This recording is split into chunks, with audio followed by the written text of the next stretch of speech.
Bonsoir à toutes et à tous. Je me présente, Frédéric Bouchard, doyen de la Faculté des arts et des sciences. Merci d'être avec nous ce soir. Comme vous le savez peut-être déjà, cette année, la Faculté des arts et des sciences célèbre son 50e anniversaire.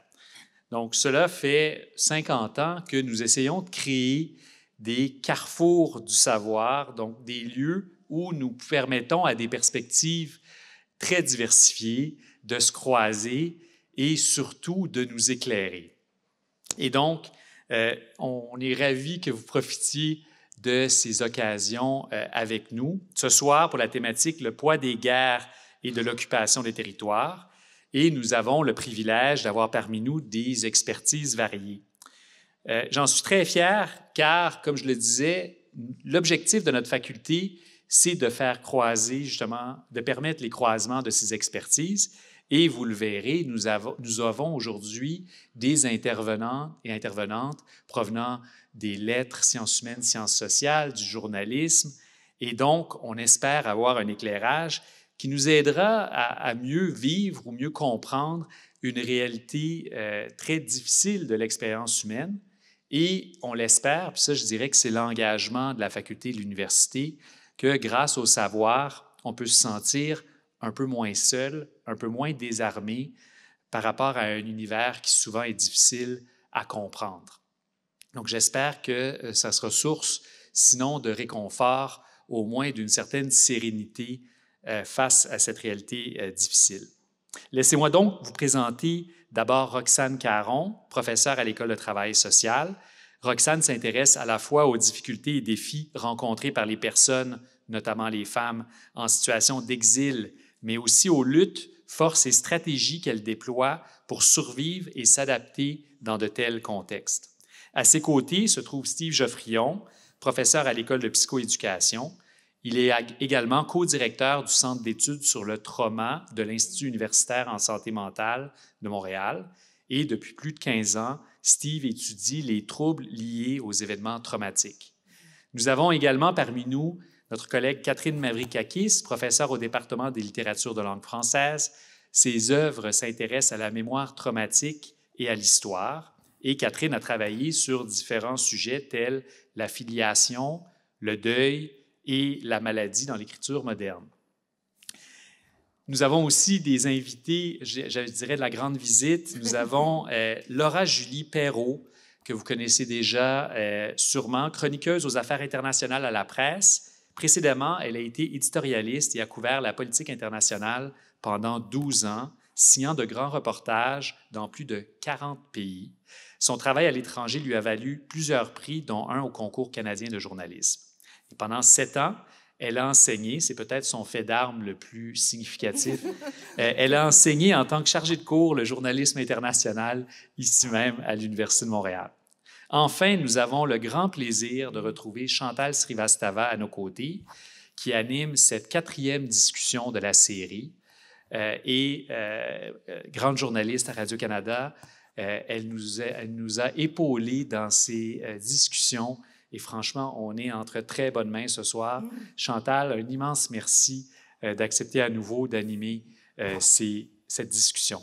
Un grand merci à vous toutes et tous de votre présence. Et je dirais, j'y ai fait allusion plus tôt, le remerciement, ce n'est pas juste votre présence ici ce soir, mais c'est le fait que vous souhaitiez justement contribuer à l'épanouissement humain par la connaissance, d'abord pour vous-même, mais sans que vous le sachiez, c'est aussi un engagement que vous portez pour la collectivité, que plus de savoir va nous permettre de mieux vivre notre humanité. Et donc, je salue votre présence, mais je vous remercie de porter cet engagement au quotidien, au-delà de cette soirée.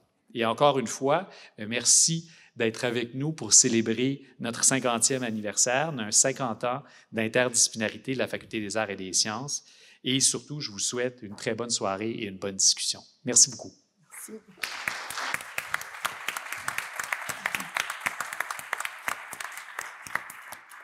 Merci Frédéric. Est-ce que vous m'entendez bien, tout le monde? Oui?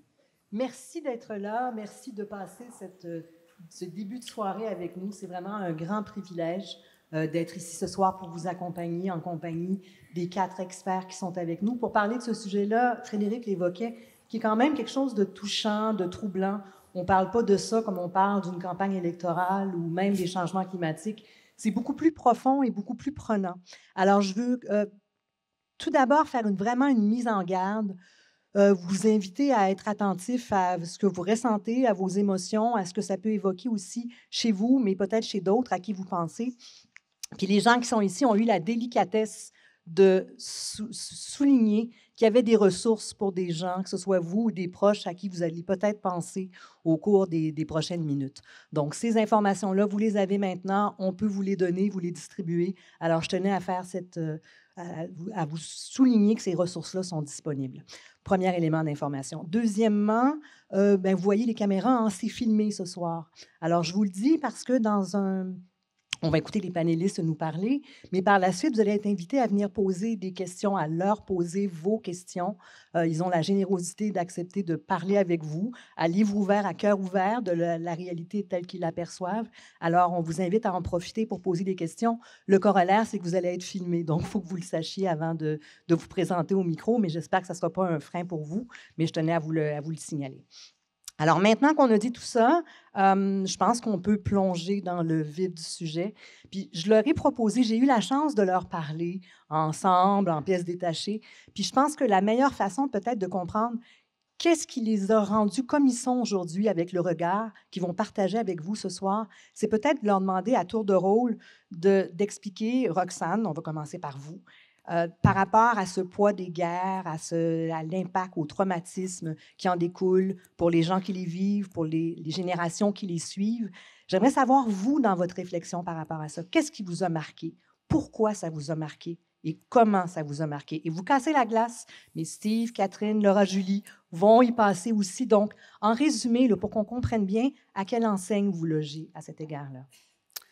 Quand on m'a posé cette question-là, en fait, je dirais que 2 grands événements dans ma vie, il y en a toujours plusieurs, mais il y en a vraiment 2 qui sont fondateurs, je dirais.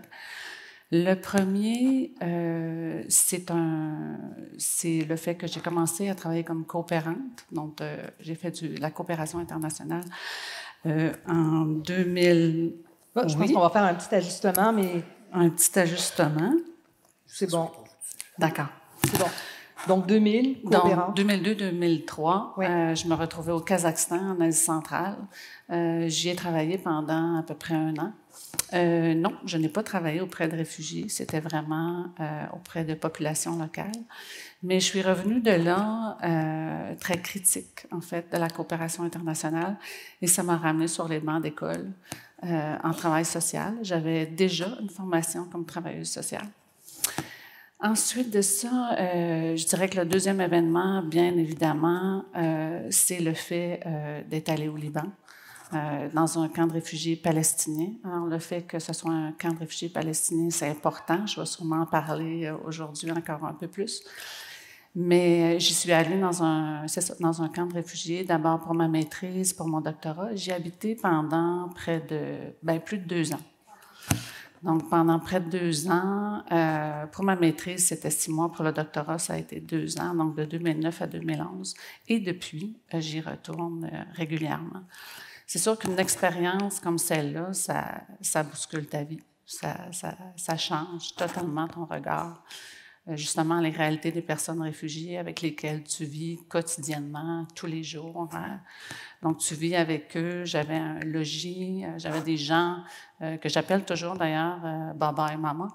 Donc, vraiment, c'est ça. Donc, c'est vraiment une réalité qui a été fondatrice de tout ce qui a suivi et aussi de mes enseignements encore aujourd'hui. Ce qui vous a défini un peu en lien avec le propos aujourd'hui. Steve Geoffrion, vous, donc, qu'est-ce qui vous a marqué? Pourquoi ça vous a marqué et comment ça vous a marqué? Bien, bonsoir tout le monde. Moi, c'est surtout ici pour vous... Dans mon parcours professionnel, avant d'être professeur dans le monde académique, j'ai été intervenant en protection de la jeunesse pendant 12 ans. Puis je vous dirais que c'est la transmission d'une génération à l'autre des difficultés d'adaptation, des traumatismes qui m'amène aujourd'hui à vouloir vous parler un peu là, dans le contexte là, du poids des guerres, mais c'est aussi dans ce contexte-là les limites de nos interventions. On est bien à l'université, on parle des pratiques basées sur la science, mais des fois, dans des situations, on est limité de ce qu'on peut faire. Et aussi, en 2018, j'avais été interpellé à aller implanter un programme d'intervention post-traumatique en Haïti. Et je vous dirais que, rendu en Haïti, je me disais, j'arrivais avec les grands principes scientifiques, mais rendu là-bas, comment on les adapte à la culture, comment on intègre la spiritualité.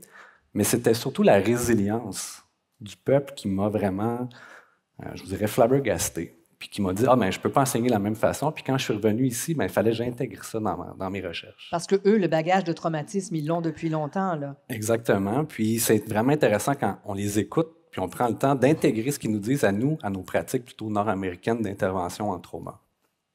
Merci donc pour ce partage. Alors, Catherine, de votre côté, qu'est-ce qui vous a marqué? Pourquoi ça vous a marqué et comment aussi, avec un regard qui est un regard. Et je pense que je peux peut-être, dans ma tête, je vous ai mis dans des petites cases, là, juste pour pouvoir vous camper. Mais pour Roxane et Steve, j'ai vu en vous, puis je pense que vous venez de le confirmer, les intervenants qui sont allés sur le terrain pour interagir dans des situations de crise avec des gens, alors que Laura Julie et Catherine, je vous vois davantage, vous utilisez des mots, MOTS, pour parler de mots, MAUX, pour les transmettre, les partager, les faire voir autrement. Alors Catherine, avec ce regard-là, cette petite case dans laquelle je vous ai mis, j'espère que je vous confine pas trop, mais j'aimerais savoir donc qu'est-ce qui vous a marqué, pourquoi et comment? Oui, je me sens un peu imposteur de venir parler de la guerre parce que je ne suis pas allée sur le terrain, je n'ai pas vécu la guerre, mais j'ai eu l'impression toute ma vie d'avoir vécu la guerre parce que mes deux parents étaient très marqués par des conflits. Ma mère avait été profondément blessée psychologiquement par la Deuxième Guerre mondiale. Mon grand-père, qui était né en 1889, avait été blessé à la guerre de 14. Il avait perdu une jambe. Donc, du côté de ma mère, j'ai eu l'impression qu'on ne me parlait que de la guerre. Et quand j'ai vu le film Saving Private Ryan, j'avais l'impression que ma mère m'avait déjà tout raconté parce qu'elle habitait là. Elle habitait en Normandie. Et puis, du côté de mon père, c'était la guerre d'Algérie qu'il avait vécue aussi, qu'il avait quitté, il avait voulu la quitter parce qu'il il avait immigré en Algérie jeune. Donc, j'ai eu l'impression de vivre... je me sens à la fois tout à fait capable de parler de la guerre, mais d'une façon qui est presque spectrale. C'est comme un fantôme, la guerre. Je sais qu'elle est bien réelle, mais mes parents, on vivait dans l'est de la ville de Montréal et on était en Normandie en 1945 ou à Alger en 1958. Vous voyez ce que je veux dire? C'était ça. Donc voilà, c'est de ce petit point de vue un peu étroit que je peux parler. Non, parce que vous êtes la génération qui suit. Donc oui, vous pourrez, exactement. Vous êtes vraiment en première ligne pour pouvoir témoigner justement de comment ça frappe, comment ça marque. Merci. Et Laura Julie, donc la dernière, mais non la moindre, parce qu'un regard panoramique, 40 pays, où c'est le conflit qui amène sur place. Alors, qu'est-ce qui vous a marqué là-dedans par rapport au poids des guerres, de l'occupation du territoire, comment ça marque les générations qui suivent, les chocs qui en découlent? Donc, qu'est-ce qui vous a marqué, comment et pourquoi? Je me définis pas comme une journaliste de guerre. J'ai couvert des guerres, mais j'ai couvert beaucoup d'autres choses, beaucoup aussi de périodes après-guerre. Pour les guerres, ma première était la guerre de Tchétchénie, et c'était pas la moindre. Ensuite, il y a eu l'Afghanistan, il y a eu aussi le Cachemire. Les printemps arabes, qui n'étaient pas des guerres, mais qui étaient des grandes périodes de soulèvement. Et pour ce qui est de la période d'après-guerre, là, je pense moi aussi à l'Algérie, mais après la décennie noire. Et donc, mon travail comme journaliste, quand on va sur le terrain, c'est pas de rapporter les tactiques militaires, c'est pas de rapporter les chiffres, quels armements sont utilisés. Il y a des gens qui font très bien ça. Moi, mon travail, c'est de mettre un visage sur les conflits et sur tous les visages des conflits, c'est-à-dire autant ceux qui sont les victimes, ceux qui sont les combattants, ceux qui sont parfois les agresseurs, et d'essayer donc d'humaniser tout ça. C'est pas toujours facile, mais c'est assez extraordinaire, en fait, souvent qu'on arrive sur le terrain dans une dans une zone de guerre, comment les gens sont prêts à s'ouvrir parce que ce qu'ils vivent est tellement fort qu'ils nous font confiance avec ce qu'ils vivent. Notamment, je me rappelle d'avoir couvert une famine en Somalie, en fait, qui découlait de la guerre. Et donc, je pouvais parler avec les femmes qui, en chemin vers les camps de réfugiés au Kenya, en fait, se faisaient violer en chemin, mais qui étaient prêtes à témoigner de ça. Donc, elles venaient de fuir la guerre, puis finalement, c'était dans leur fuite qu'elles avaient souffert le plus. Donc, on voit des choses comme ça. Il y a des histoires qui marquent plus que d'autres. Une, moi, qui m'a beaucoup marquée, j'étais en Afghanistan, j'étais là pour couvrir le déploiement canadien à Kandahar. Au tout début, on savait que là, le Canada avait choisi un rôle complètement différent dans la guerre contre les talibans. Mais je me suis dit que j'allais prendre une journée de congé de la guerre. J'étais à Kaboul. Et je suis allée au centre Neshat, qui s'occupe en fait des femmes qui sont accros à l'opium. Puis je me suis dit, je vais faire un petit feature sur c'est quoi l'impact sur un pays comme l'Afghanistan du commerce de l'opium, de la guerre. C'est le pays, le principal producteur d'opium au monde. Est-ce que ça touche leur population aussi? Et là, je me suis rendu compte qu'on ne va pas faire un sujet comme ça en pensant que la guerre n'en fait pas partie. Et donc, je me suis retrouvée dans une pièce avec 6 femmes couvertes de burqa, qui ont commencé à me raconter, chacune à leur manière, pourquoi elles prenaient de l'opium. Donc, elles étaient au centre Neshat pour arrêter d'en prendre. C'est un tabou immense qui pouvait vraiment amener du déshonneur sur leur famille. Donc, tout se faisait en secret. Mais après 2-3 minutes qu'elles me parlaient, j'ai dit, mais c'est difficile que vous me racontiez vos histoires sans vous voir le visage. Et là, elles avaient enlevé leur voile. Le choc. Hein? Il y avait une jeune femme de 22 ans, il y avait une dame de 75 ans. J'avais vraiment toute l'Afghanistan féminine devant moi, que je me suis rendu compte que je n'avais pas vu pendant les 2 semaines que j'avais passées là-bas. Et là, chacune, elles m'ont raconté comment l'opium les aidait à exorciser leurs démons. Donc, une avait perdu son fils, son mari avait été obligé de remarier son beau-frère. Une autre avait un bourdonnement incessant dans l'oreille. Une autre avait vécu des traumatismes terribles. Elle avait vu des gens décapités pendant la guerre des Russes, donc quand l'Union soviétique avait envahi l'Afghanistan. Et au bout de tout ça, qu'est-ce qu'elles m'ont dit? C'est que toutes donnaient aussi de l'opium à leurs enfants. Et c'est la première fois dans ma vie que je me suis dit, oh mon Dieu, le fameux traumatisme intergénérationnel, là, je suis en train, il n'est pas seulement psychologique, il est aussi physique. Et elles arrêtaient toutes parce qu'elles voulaient en fait sauver leurs enfants de ça. Et moi, étrangement, donc, j'avais trouvé cette histoire-là très prenante, mais c'est des années plus tard au retour, quand j'ai suivi la commission Vérité et Réconciliation au Canada, que j'ai vraiment pris la mesure, en fait, de ce que ça veut dire, ce fameux traumatisme intergénérationnel. Parce que là, je le voyais dans ma propre société où j'étais liée aux décisions politiques qui avaient été prises et qui avaient amené à ces immenses souffrances. Et depuis ce temps-là, c'est plus du tout théorique pour moi. Ça a comme un peu ramené le personnel, le national avec le travail que je fais à l'international. Puis depuis ce temps-là, donc, j'essaie de jamais oublier d'ajouter ça dans mon analyse quand je pars sur le terrain. Bien, merci beaucoup à tous les 4 d'avoir campé un peu ce qui vous a défini par rapport aux propos qu'on va tenir au cours des minutes qui viennent. Et là, j'aimerais lancer la discussion entre vous 4, vous entendre interagir parce que je pense que ça peut être très riche.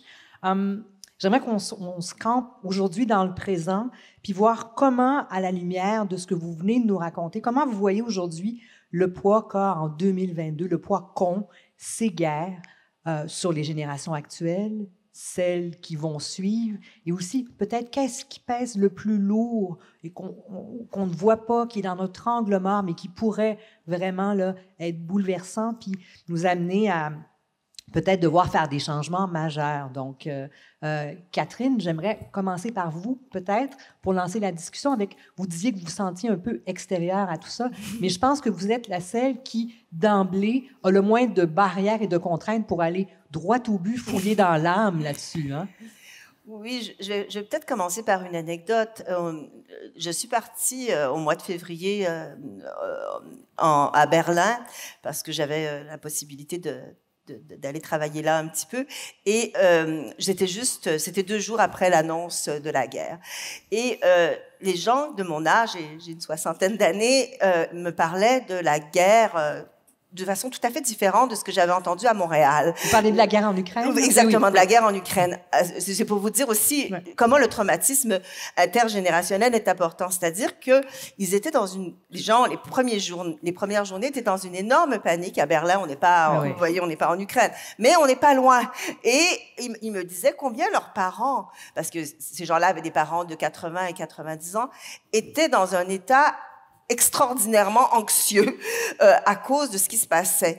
Et ça m'a vraiment frappée. C'est-à-dire, la guerre, c'est aussi la réactivation, quand on est loin, de multiples traumatismes. Et moi, ma mère, à chaque fois qu'il y avait une guerre à la télévision, qui regardait aux nouvelles, elle entendait, elle m'en parlait des heures. C'est-à-dire, même si elle ne savait pas où c'était, elle revivait malgré tout des choses. Elle voyait des bombardements et bon, vous voyez, c'est là que je trouve que le poids du traumatisme s'étale sur de très nombreuses années. Steve, je vous voyais acquiescer. Vous êtes d'accord, vous le voyez, là? Bien, écoutez, c'est sûr que je ne sais pas s'il y a des futurs chercheurs ici ou des chercheurs, mais quand on regarde la recherche sur la transmission intergénérationnelle des traumas, on voit que c'est compliqué. C'est compliqué à étudier, mais c'est multifacette. Hein? On savait que les parents qui ont vécu la guerre ont plus de chances d'avoir un trouble de stress post-traumatique, de dépression, de réactivité au stress. Donc, ça venait impacter leurs compétences parentales, donc de la façon qu'ils peuvent s'occuper de leur enfant. Dans les dernières années, les recherches en épigénétique nous montrent même que, puis même les recherches qu'on a faites ici, là, pendant la crise du verglas de 98, montrent que des fois le stress ou les événements de grande adversité que les mères peuvent vivre quand ils sont enceintes, mais ça peut même avoir un impact sur l'ADN des enfants qui peuvent se traduire pendant 2 générations.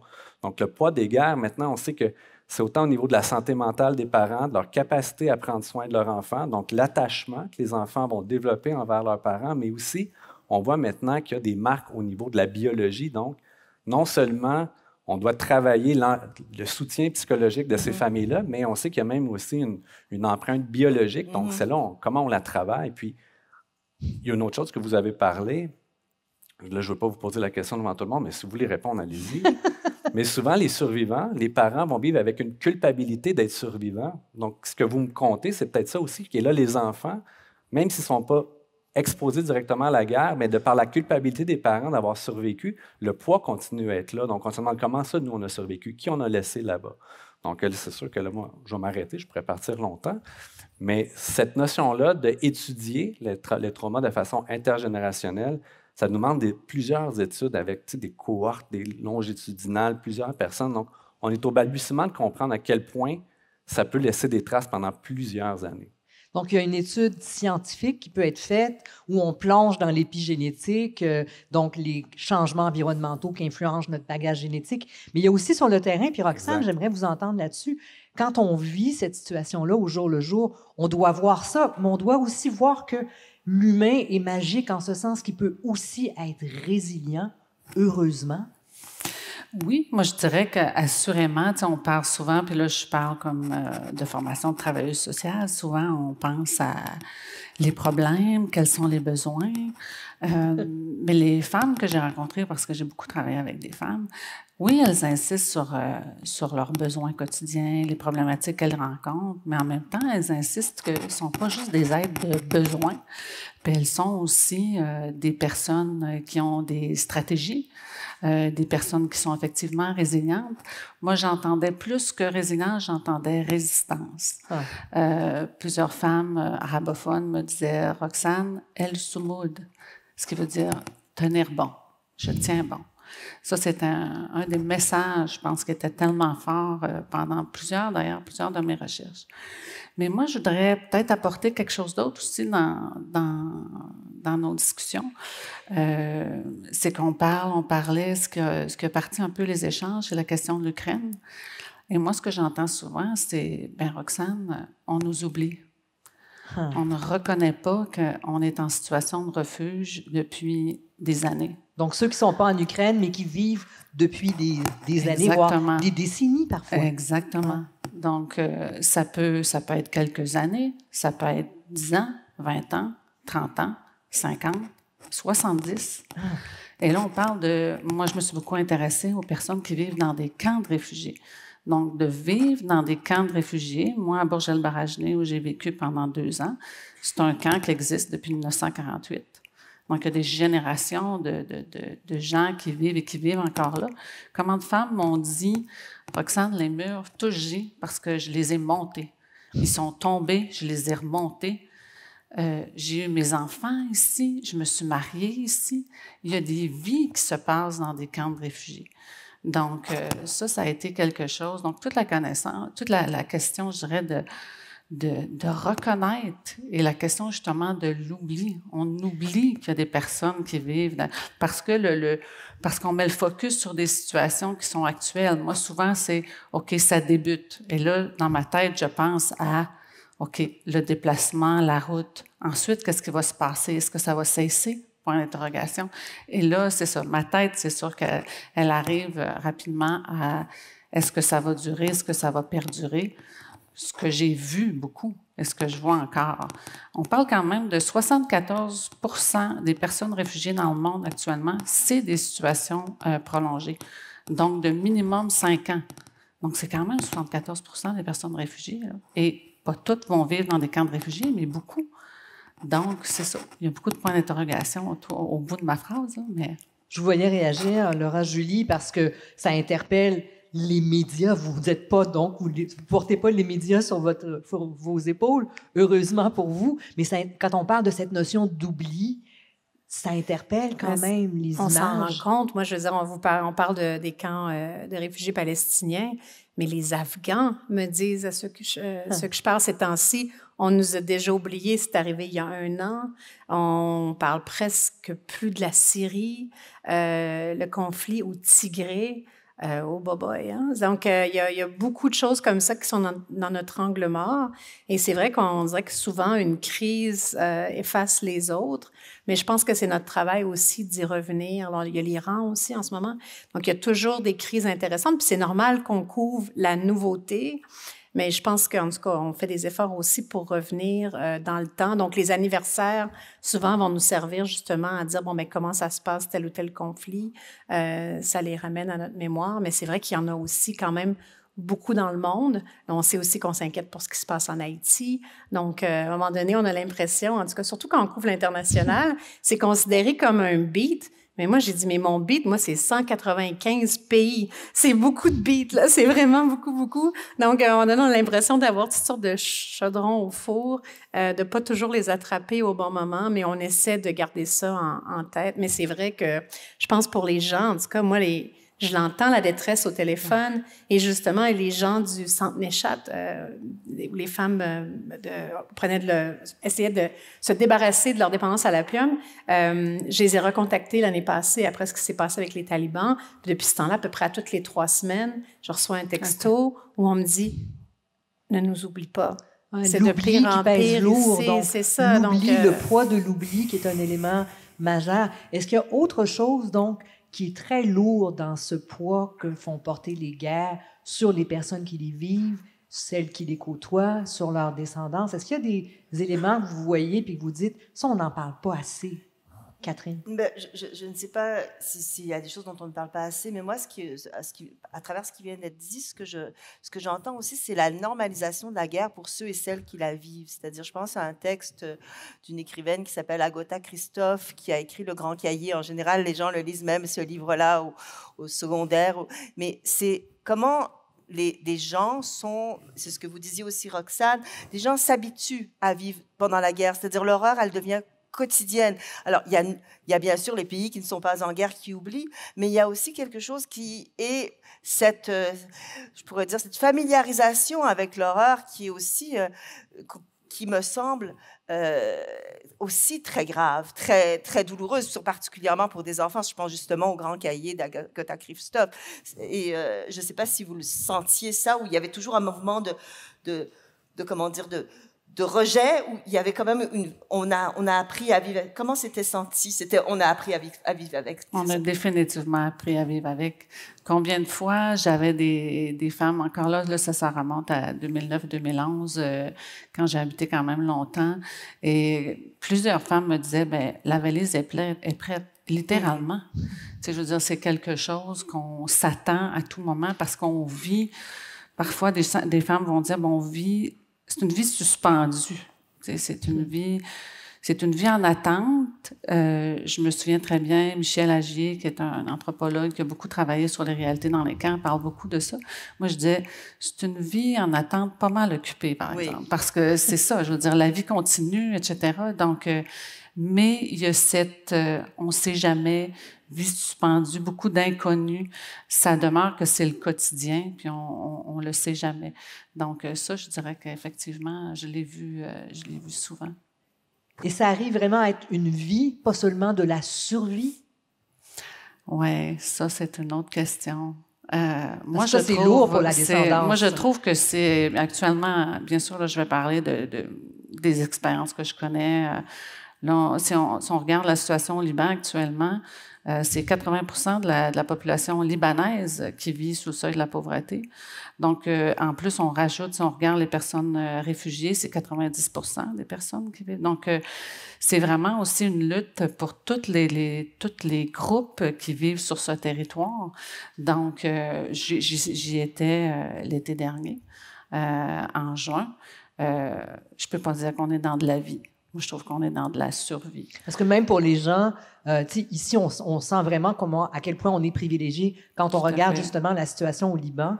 Des gens qui sont éduqués, qui avaient un travail, qui espéraient donc des jours comme on en vit ici, être aux prises avec une dévaluation, une perte du pouvoir d'achat. Ça aussi, c'est lourd pour eux et pour leur descendance. Autant les populations d'accueil aussi, les populations, je veux dire, tout est chamboulé aussi. Donc, c'est pas juste, il y a une compétition aussi pour les emplois, pour tout. Donc, et comme travailleuse sociale aussi, je me questionne beaucoup. On dit souvent que le travail social, on intervient sur le lien. Mais justement, qu'est-ce qui se passe sur le lien entre les communautés? Il est tellement brisé. Justement, donc, il y a toute cette question-là aussi qui est importante puis que je vois, que j'ai vu encore tout récemment quand j'y étais cet été. Donc oui.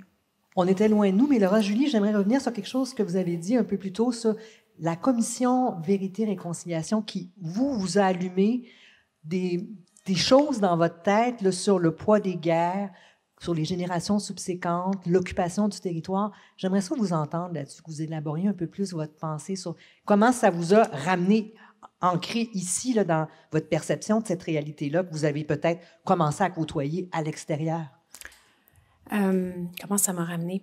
Mais c'est qu'ici, c'était tellement... En fait, il y a eu beaucoup d'œuvres littéraires qui ont été faites sur ce qui s'est passé dans les pensionnats. Il y a eu beaucoup de prises de parole. Donc, c'était un travail profond qui a été fait pour qu'on comprenne les torts et les impacts à long terme. Donc, quand on va sur le terrain 2 semaines, on n'a souvent pas le temps d'aller chercher tout ça, mais de voir aussi dans les villes, dans les communautés, je suis allée dans plusieurs communautés autochtones, de voir l'impact au jour le jour que ça avait et de me rendre compte, en fait, que ça ressemblait énormément à ce que j'avais vu ailleurs, hein? Et de me dire, oh mon Dieu, donc, on se sent tellement loin de la guerre ici, mais il y a eu une guerre qui s'est menée ici et qui est toujours là, qu'on essaie, OK, en ce moment, on fait des efforts pour essayer de réparer les choses, mais on parle quand même de dizaines de milliers d'enfants qui ont été enlevés à leur famille, des communautés complètement bouleversées, et ça fait pas si longtemps que ça s'est terminé en 1996. Donc, pour moi, maintenant, la guerre, c'est plus un concept. Il faut que je prenne l'avion pour aller le voir. Il est chez nous aussi. Et là, nous, on essaie... Cette commission-là était déjà une première étape, mais je m'intéresse aussi beaucoup ces temps-ci à toute la question de la justice internationale. Parce que quand on pense à la transmission du traumatisme, au tort que ça donne, on le voit aussi, il y a beaucoup d'Autochtones qui ont expliqué l'impact que ça avait eu sur comment ils élèvent leurs enfants. Ces enfants-là, après, comment ils élèvent les leurs, donc comment tout ça se transmet. Et la question, c'est comment on arrête un cercle comme ça Même chose, récemment, je me posais beaucoup la question sur la guerre en Ukraine. On parle beaucoup, en fait, en Ukraine, ça ravive beaucoup de traumatismes parce que les Ukrainiens ont vécu une famine qui avait été orchestrée par Staline. Ils ont vécu beaucoup de choses terribles. Il y avait eu l'annexion aussi de la Crimée.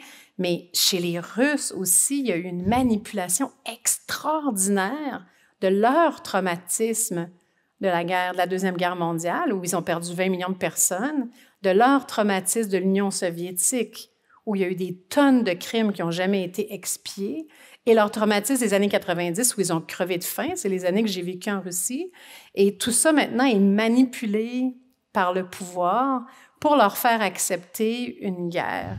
Et ça, moi, on me posait la première question de c'est quoi nos craintes? Moi, c'est de voir cette manipulation-là et notre impuissance par rapport à cette manipulation-là, parce que je regarde la population russe qui est tellement éduquée, qui est tellement lettrée, et de voir qu'il y a une si grande part de la population qui achète la propagande du Kremlin, c'est très difficile à comprendre, mais je pense que, justement, le Kremlin a été très adroit à manipuler les souvenirs du passé pour les politiser. C'est ça qu'on ne veut pas voir arriver ici, c'est ça qu'on ne veut pas voir arriver ailleurs, c'est quand ces traumatismes-là sont utilisés, en fait, pour tourner la haine vers l'autre. Et ça, c'est... Steve? On parle beaucoup de traumatisme depuis tantôt, mais là, l'intervenant en moi a envie de... Savez-vous comment ça se manifeste, ça, un traumatisme, en fait? Comment la personne... Décortiquons. Mais décortiquons, je pense que c'est important, on en parle depuis tantôt, mais comme quelqu'un là, qui vit avec un traumatisme, en fait, c'est vraiment 4 types de réactions. Celle qu'on connaît, là, qui est très scénarisée dans les films ou dans les téléséries, c'est tout l'aspect des reviviscences. C'est que même si on n'est pas en présence de notre trauma, on en parlait souvent, on va avoir des pensées intrusives, des cauchemars. Mais c'est source de détresse, c'est pénible, donc on va vouloir éviter. On va vouloir éviter de penser au traumatisme qu'on a vécu. Donc, on n'en parle pas? On n'en parle pas, mais on va éviter des lieux, des gens, des journées, comme la journée que j'ai vécu mon traumatisme, cette journée-là, je vais rester chez moi toute seule, puis je ne veux pas voir personne, parce que je veux éviter d'être en contact avec cette souffrance-là. Mais aussi, vivre des événements marquants comme ça vient changer nos perceptions de nous-mêmes, de la société. Donc, on voit un côté beaucoup plus sombre chez les gens, beaucoup plus dépressif, perte d'intérêt dans la vie, difficulté à avoir des émotions positives. Et finalement, vu qu'un traumatisme est une réaction de stress là, absolue, mais notre système d'alarme est déréglé. Donc, on est toujours en hyper-vigilance. Le moindre menace va être vécu de façon hyper stressante. Donc, on vit dans un camp de réfugiés, on est dans une terre d'asile, mais on n'a pas nécessairement... On va vivre d'autres événements stressants, ce n'est pas fini, mais à chaque fois, ça va être vécu avec toutes ces réactions-là. Donc, après ça, imaginez élever des enfants dans un contexte de précarité, nous-mêmes se trouver un travail, apprendre une nouvelle langue. Donc, ce poids-là est très, très lourd. Catherine, je vous voyais réagir.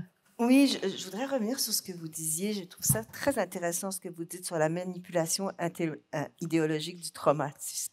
C'est-à-dire, à petite échelle, parfois, dans ma vie personnelle, j'ai eu l'impression que justement, il y avait, et ça va avec la question du trauma, que mes parents avaient un usage du traumatisme pour nous empêcher de bouger ou de vivre. Ils n'avaient pas envie de perdre leurs enfants parce qu'ils avaient perdu beaucoup. Vous voyez ce que je veux dire? C'est à petite échelle, ça n'a rien à voir avec Poutine, mais j'entends bien ce que vous dites, c'est qu'il faut, avec le traumatisme, à la fois le prendre au sérieux, puis être capable aussi de le dépasser pour ne pas... C'est ce que vous avez l'air de dire, il y a eu quelque chose en Russie qui n'a pas été pensé depuis longtemps. Il faut être capable de le dépasser pour préparer l'avenir. Moi, ça m'inquiète aussi beaucoup. Quand j'ai eu une fille tard parce que j'avais peur de passer mes traumatismes, mes cauchemars. J'avais des images toujours de corps en morceaux dans mes rêves ou d'hallucinations. Je me disais, mais est-ce que c'est ça que je vais passer? Et à un moment donné, où est-ce que je vais passer la manipulation, moi aussi, du traumatisme, c'est-à-dire ne sors pas beaucoup parce que je ne veux pas perdre quelque chose. Vous voyez, ça m'intéresse beaucoup ce qui est dit, c'est-à-dire que faire du traumatisme qu'est la guerre ou que faire de ces grands traumatismes, à la fois d'un point de vue personnel et d'un point de vue politique, comment arriver à les dépasser, à en faire quelque chose de vivant aussi. Je me tourne vers vous quelques secondes avant qu'on poursuive, juste pour vous dire, Ce sera bientôt votre tour pour vos questions. Il y a 2 micros qui sont dans la salle, donc dans quelques minutes, on va se tourner vers vous si vous avez des questions, si vous voulez approfondir certaines réflexions. On va vous inviter à prendre le micro, donc je vais juste vous le signaler là, pour que vous teniez prêt, que vous sachiez que votre tour s'en vient. J'aimerais voir avec vous, là, on a parlé de ce qui vous a fait un peu, de là où vous en êtes aujourd'hui, du présent. J'aimerais qu'on se tourne maintenant vers l'avenir. J'entendais la semaine dernière, vous avez sûrement tous été témoins de ça, Statistique Canada qui disait que presque le quart de la population vient d'ailleurs. Ça veut dire que le Canada, historiquement, n'a aucune idée de ce que ces gens-là ont vécu avant d'arriver ici. On entendait hier aussi que dans les plans, c'est qu'ils soient de plus en plus nombreux à venir se joindre à nous ici. Est-ce que ça risque... Est-ce qu'il faudrait se préparer? Comment se préparer compte tenu de tout ce que vous venez de dire sur les traumatismes que certains vivent, que ce soit à cause, on parle du poids des guerres, mais parfois c'est l'insécurité aussi générale sans qu'il y ait de guerre à proprement parler dans le sens classique, mais c'est l'insécurité, la précarité qui amène des gens ici. Il y a l'immigration des gens qui viennent travailler, mais il y a aussi des gens qui viennent pour une foule d'autres raisons. Donc, à la lumière de tout ce qu'on s'est dit, est-ce que vous avez des préoccupations particulières sur comment se préparer pour l'avenir, comment peut-être faire percevoir la réalité aussi par la littérature. Catherine, je sais que c'est moins votre domaine, les sciences politiques, vous êtes plus dans le domaine littéraire, mais je pense que les arts jouent aussi un rôle là-dedans pour préparer une société. Donc, j'aimerais que je vous lance cette question-là. Je ne sais pas qui a envie de plonger. Je peux y aller, moi. Steve? Au niveau de... Moi, je suis très...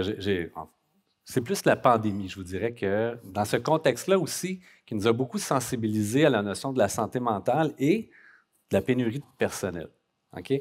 Et je pense qu'on voit depuis quelques années une forme de... On veut développer davantage le réseau de soutien de proximité. On a entendu beaucoup parler de la notion des premiers secours psychologiques, des premiers soins psychologiques. Et je crois que c'est une belle solution aussi. Et quand on pense aussi aux réfugiés, alors, nous, on a eu au Centre d'études sur le trauma, on a développé avec McGill des cellules de soutien pour les réfugiés ukrainiens. Mais qu'est-ce qu'on fait? C'est qu'on démocratise, nous, ce qu'on sait des bonnes pratiques d'intervention en soutien psychologique. On peut faire, tout le monde ici, un cours de la Croix-Rouge ou un cours d'ambulance Saint-Jean. C'est que ça nous prend en milieu de travail un premier soin physique. Mais maintenant, il y a des formations, des premiers soins psychologiques. Donc, comment monsieur, madame, tout le monde peut accueillir un réfugié ou quelqu'un qui est dans une détresse psychologique sans nécessairement être un expert, mais pouvoir faire des bonnes interventions de soutien. Parce que des fois, quand on veut aider, tu sais, c'est quoi l'expression qu'on dit, là, qui aime trop mal étreint? Tu sais, des fois, on peut prendre ça sur nos épaules, puis ça devient lourd. Donc, moi, je vois de l'espoir parce qu'on commence à penser à dire, bon, bien, maintenant, on peut rendre accessible à plus de gens des bonnes stratégies de soutien psychologique. Mais encore là, ça va prendre aussi les ressources pour les aider au niveau de répondre à leurs besoins de base. Vous qui avez vu de loin les besoins immenses sur le terrain dans un camp, entre autres, ici, comment on satisfait ces besoins-là une fois que les personnes arrivent? Moi, je nous ramène encore à l'étranger parce que je trouve ça intéressant ce que tu dis, Steve, parce que moi, ce que je regarde, ce que je vois, c'est que toute la question des réseaux d'entraide, elle est indispensable, que ce soit dans l'exil qui commence versus un exil qui est depuis des années. C'est-à-dire que la question des réseaux, que ce soit la diaspora pour justement pouvoir aider dans un pays à l'étranger, que ce soit aussi des réseaux, oui, diasporiques, religieux, des citoyens, des groupes de citoyens qui peuvent accueillir à travers nos programmes collectifs et privés d'accueil de réfugiés. De mentorat. C'est plus que du mentorat, c'est vraiment de l'accueil de personnes de réfugiés. Okay. On l'a vu dans la situation syrienne, comment le Québec, notamment, a ouvert ses bras aussi pour accueillir de nombreuses personnes réfugiées. Donc, il y avait tout le mouvement des 25 000 réfugiés syriens, pardon. Donc, il y a eu vraiment, il y a de la présence, il y a de l'aide aussi qui se donne ici, notamment au Québec, mais ailleurs aussi. Puis, un autre point sur lequel je voudrais insister, et là, j'allais insister sur quelque chose et je viens de le perdre de mon idée. C'est des choses qui arrivent, ça va vous revenir. Alors, je reviendrai. Ça va vous revenir. Mais dans la façon, donc, de présenter cette réalité-là, est-ce que la journaliste, l'écrivaine, vous sentez que vous avez comme un rôle aussi, et qu'il y a une intervention que vous jugez à votre portée? Laura Je peux Julie? commencer. Ben, c'est ça. Moi, on parlait des défis, mais je pense qu'il y a une immense occasion du fait qu'on a tous ces gens qui viennent de partout dans le monde qui sont ici. On a des gens, d'ailleurs, Concordia a fait un travail titanesque là, en faisant des centaines et des centaines d'entrevues avec des gens qui ont vécu des grandes violations des droits de l'homme, qui ont vécu des conflits, qui ont vécu des traumatismes et ont pu donc étudier une partie de tout ça. Donc, nous, on a la faculté de raconter ces histoires-là. Quand j'enseignais justement le journalisme international à l'Université de Montréal, je leur disais, oui, il y a le billet d'avion, il y a le terrain, mais il y a aussi Montréal où il y a toutes sortes d'histoires à raconter et où les gens sont en sécurité. Donc, souvent, ils vont avoir plus tendance à vouloir nous raconter leurs histoires. Donc, c'est vraiment une occasion extraordinaire quand on ne peut pas partir sur le terrain le lendemain pour aller montrer les gens dans la situation. Et une autre occasion qu'on a aussi ici, c'est que maintenant, il y a tout le concept de compétence internationale, où si quelqu'un a fui l'Iran, est venu ici et veut poursuivre le gouvernement pour ce qu'il a vécu là-bas, bien, il y a un potentiel de faire ça, surtout si certains des anciens bourreaux, des agresseurs, sont maintenant au Canada, parce que ça arrive dans l'immigration. Hein? Il arrive le meilleur, comme parfois il y a du pire. Et jusqu'à maintenant, le Canada n'utilise pas beaucoup sa compétence internationale et pourtant, il y a beaucoup de réfugiés qui le disent, telle ou telle personne sont ici. L'Allemagne vient de réussir à mettre en prison deux personnes importantes dans le régime Assad, là, et c'était ultra documenté, et les témoignages des réfugiés qui avaient souffert sous ces deux hommes-là ont vraiment servi à les faire condamner. Donc, on commence à voir qu'il y a une véritable occasion pour notre justice aussi de faire quelque chose. La justice qui peut alléger le poids, donc, pour les victimes et les générations futures. On parle de justice réparatrice, oui, hein? Ouais. Donc, c'est difficile de passer, je pense, par-dessus un traumatisme qu'on a l'impression en plus que ceux qui l'ont créé sont complètement impunis. Donc, je pense que ce combat-là, l'impunité, c'est une des chances qu'on a de faire ici. Catherine, on a des images qui nous arrivent tout le temps, tous les jours. C'est rendu presque banal de voir la guerre. On est détaché, on voit ça à travers un écran, en ouvrant une page de journal.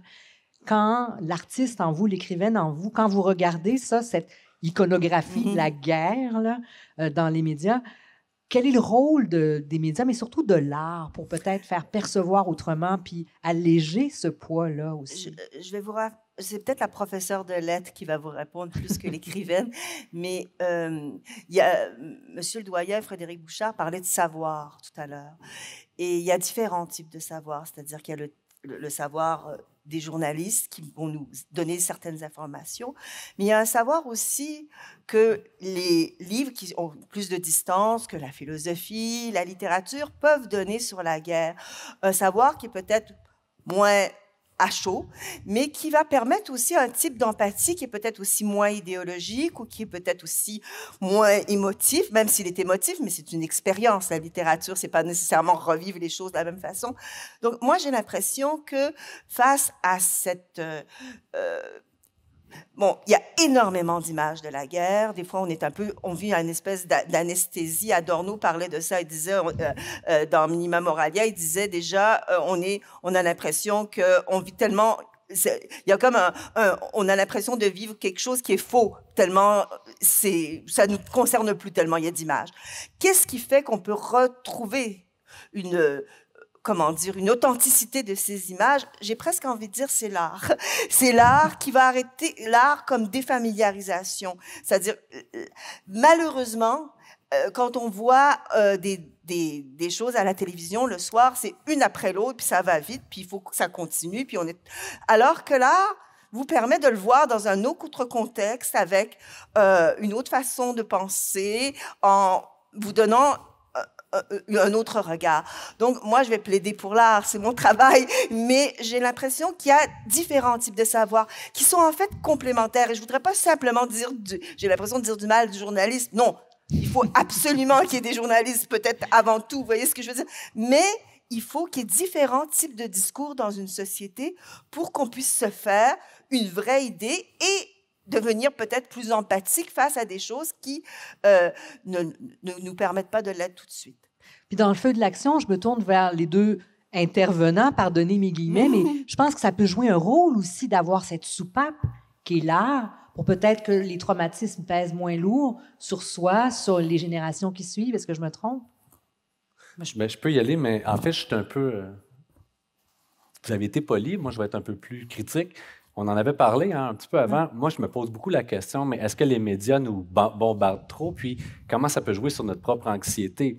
Donc, je ne suis pas contre le journalisme du tout, mais souvent, une chose qu'on fait avec quelqu'un qui vient consulter pour un stress post-traumatique, on va lui dire « Arrête d'écouter la télé puis les nouvelles. Prends une pause » parce que souvent... Mais tu sais, on va dire, fais une diète média, dans le sens que choisis-en un, puis fais juste prendre lui, mais pas être toujours en continu, parce que ça peut toujours te réactiver et augmenter ton anxiété, parce que là, tu penses que la menace est toujours présente et tout le temps constante. Donc, oui, je crois que par aussi l'art, des fois, il y a des téléséries, en fait, qui nous ramènent le côté humain, qu'on est habitué avec le journalisme en boucle, là. Mais là, reconnecter avec ça, ça nous ramène, je pense, à ce côté-là de solidarité, d'humanité, qui nous permet, après ça, peut-être de vouloir s'impliquer dans du soutien de proximité. Ouais. Moi, je dirais que je réagis à ce que tu as dit, Catherine, parce que moi, ce qui a beaucoup fait de sens dans mes recherches, c'est vraiment la question du récit, l'histoire. Combien de fois on me dit, Roxane, je suis autre chose qu'une personne réfugiée. Tu sais, j'ai une histoire personnelle, une histoire familiale, une histoire sociale, j'ai des origines, j'ai des ancrages. Et là, ça a chamboulé aussi mon style de recherche au sens où je ne fais pas des entretiens avec des questions, je fais des récits. C'est-à-dire que je les lance sur une question, ça peut être leurs origines, et les gens partent. Et ça m'est arrivé de faire des entretiens, à boire je ne sais pas combien de tasses de café, à faire un taboulé, pendant 5 heures. Pendant 5 heures, je m'en souviendrai toute ma vie, là, mais je veux dire, donc, et c'est le récit. Puis en plus, je dirais que même pour rencontrer des femmes, ça m'arrivait de dire, justement, la femme, l'interprète avec qui je travaillais, elle disait, je l'ai dit à une telle, mais là, il y en a plein. Là, il y avait plusieurs femmes que, moi, je veux la raconter, mon histoire. Ouais, mais moi aussi, je veux raconter Donc, il y avait quelque chose aussi à travers le récit, à la fois, oui, du récit de l'histoire, puis de l'écoute et de prendre le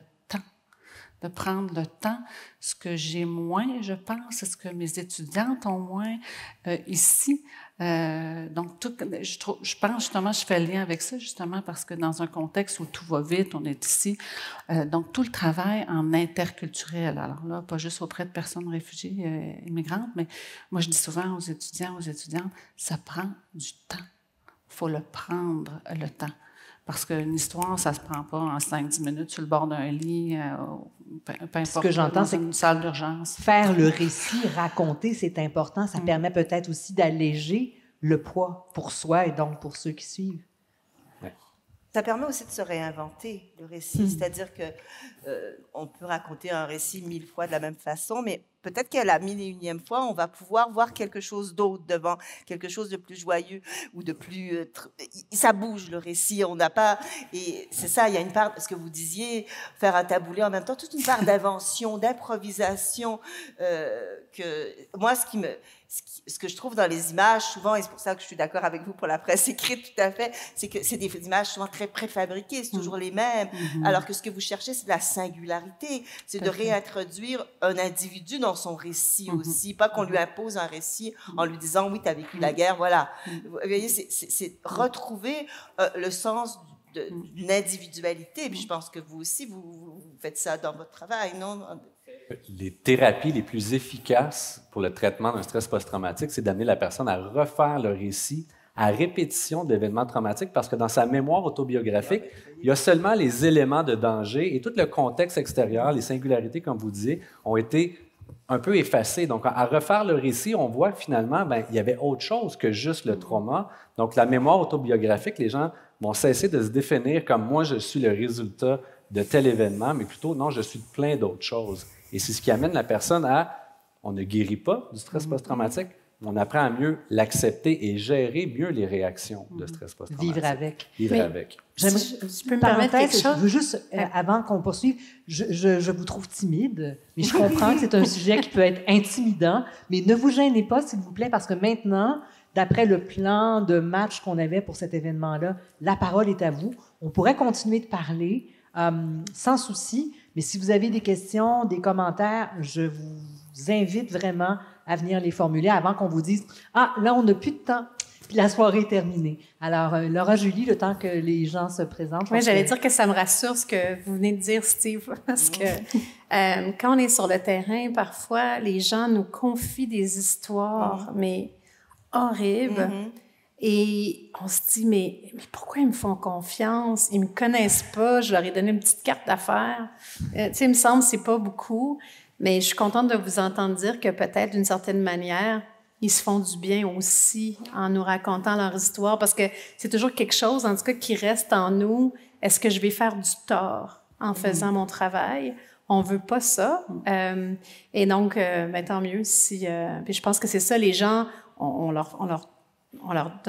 n'essaie pas de leur twister un bras pour qu'ils nous parlent, mais je pense que ceux qui prennent la parole, de savoir que ça peut peut-être aider, mais c'est toujours ça. Alors, merci de vous présenter. Quelques petits paramètres. Dans la mesure du possible, essayez de formuler une question. Vous pouvez faire un préambule avec un commentaire, bien sûr. Je ne suis pas ici pour vous censurer, mais essayez d'en venir à une question pour les panélistes qui sont ici avec nous. La parole est à vous. Bonjour. Donc, vous avez parlé de, M. Geoffrion, vous avez parlé de des thérapies pour refaire le récit, tout ça. Donc, j'ai compris que moi, dans ma tête, c'était possible de guérir, mais finalement, non, on ne peut pas guérir le stress. C'est vraiment un apprentissage de vivre avec. Est-ce qu'il y a, parmi tous vos expériences, est-ce qu'il y a des façons de traiter le stress post-traumatique qui sont plus efficaces que d'autres? Moi, dans ma tête, moi, je suis un étudiant en psychologie. En ce moment, je fais d'ailleurs un petit travail sur les psychédéliques pour aider à traiter. Je ne sais pas ce que vous en pensez, M. Steve, mais aussi les autres. S'il n'y a pas des traitements qui sont plus efficaces que d'autres, on avait parlé de l'opium, qui était peut-être moins efficace. Efficace, mais dommageable, c'est ça. peut-être. Mais est-ce qu'il n'y en a pas d'autres? Quels sont les traitements qui sont efficaces, puis quels sont les traitements qui ne sont pas efficaces pour alléger les symptômes? Qui a envie de répondre, Steve? En ce moment, les traitements psychothérapeutiques les plus efficaces pour un trouble de stress post-traumatique, c'est vraiment la thérapie cognitivo-comportementale axée sur le trauma, qu'on parle d'exposition prolongée. Donc, il y a plusieurs stratégies qui vont amener la personne à s'habituer. C'est pour ça que la notion de guérison, ce serait comme médical. Tu sais, tu l'avais, là, tu ne l'as plus, tu es malade, tu n'es plus malade. Mais les gens, là, ça va rester dans leur vie, toute leur vie, cet événement-là. Donc, on apprend à gérer les réactions. Il y a aussi une thérapie qui est semblable à la thérapie cognitivo-comportementale qu'on appelle l'EMDR. Ça, c'est la lumière. Avec exactement, le thérapeute va bouger les doigts en même temps parce qu'il y aurait des vertus au niveau de la réparation des neurones. Mais ça, c'est efficace avec les civils à 50 %. Avec les civils, vous dites? Parce on n'a pas parlé des militaires, des vétérans. Il y a une différence. On peut aller, là, les thérapies vont être efficaces avec eux de 20 à 25 % du temps. C'est pour ça que, pour les militaires, souvent, les scènes sont atroces, mais en plus, avec le post-déploiement, revient un petit peu comment je pourrais dire ça, une habituation à redevenir un citoyen, un civil. Donc, il y a beaucoup de blessures morales. Donc, j'ai fait des actes qui, finalement, sont contre mes valeurs, puis je suis moi-même traumatisé des actes que j'ai faits. Et pour eux, arriver en thérapie, leur demander de refaire le récit, c'est beaucoup trop douloureux. Donc, de plus en plus, on va utiliser, par exemple, la MDMA, le cannabis. Et de plus en plus, on va utiliser justement les champignons pour pouvoir faciliter la réappropriation du récit, donc diminuer, en fait, pour faciliter la régulation émotionnelle. Mais c'est des thérapies qui sont très confrontantes et très difficiles pour les gens qui vont la faire. Donc, c'est pour ça que aussi le taux de succès est faible parce que les gens abandonnent. Un trauma, là, on passe notre temps à vouloir éviter d'y penser. Okay, mais c'est contre-intuitif parce que si on y repense, c'est que le cerveau nous envoie le message de dire « vous n'avez pas digéré les émotions » ou c'est pas dans un... faut faire du sens. Dans notre mémoire à long terme, c'est trop difficile à gérer, donc il faut le retravailler. Mais là, on passe nos semaines à vouloir l'éviter. Là, on va en thérapie, on va se le faire, je m'excuse, mais on va se le faire mettre d'en face, à répétition. Le thérapeute va vous enregistrer, va vous demander de rentrer à la maison puis de l'écouter à chaque jour pour vous habituer. Donc, il faut vraiment être dans des bonnes dispositions, avoir un bon conjoint, bonne conjointe, des bons enfants, un bon travail pour pouvoir s'offrir ce genre de thérapie-là. Donc, on pourra en parler longtemps, mais je vais rester concis. Si je comprends bien, les psychédéliques, ils sont là juste pour aider la personne à se sentir mieux, à partager son récit. Puis c'est le récit répétitif qui est guérisseur. Pour l'instant, c'est vraiment avec du microdosage. C'est dans cette optique-là qu'on le teste. Mais il y a aussi certaines autres molécules qu'on utilise pour venir bloquer complètement les émotions pendant le récit. Mais c'est encore dans des essais contrôlés randomisés, donc ça ne fait pas partie des lignes directrices. Puis est-ce que sinon, il y avait d'autres personnes qui avaient des traitements efficaces ou... Mais j'ai envie de dire que dans les thérapies aussi, il y en a une, c'est le Writing Exposure Therapy. De par l'écriture, ouais, c'est très efficace aussi. Donc, on amène les gens, plutôt qu'à de narrer leur récit, ils vont l'écrire. Puis est-ce que dans les témoignages, particulièrement Roxane, à vivre au quotidien durant 2 ans, vous avez des gens qui vous ont témoigné de choses qui leur faisaient du bien pour mieux vivre avec leur situation ou est-ce que culturellement, il y avait, je sais pas, des moments où on chantait, où il y avait des...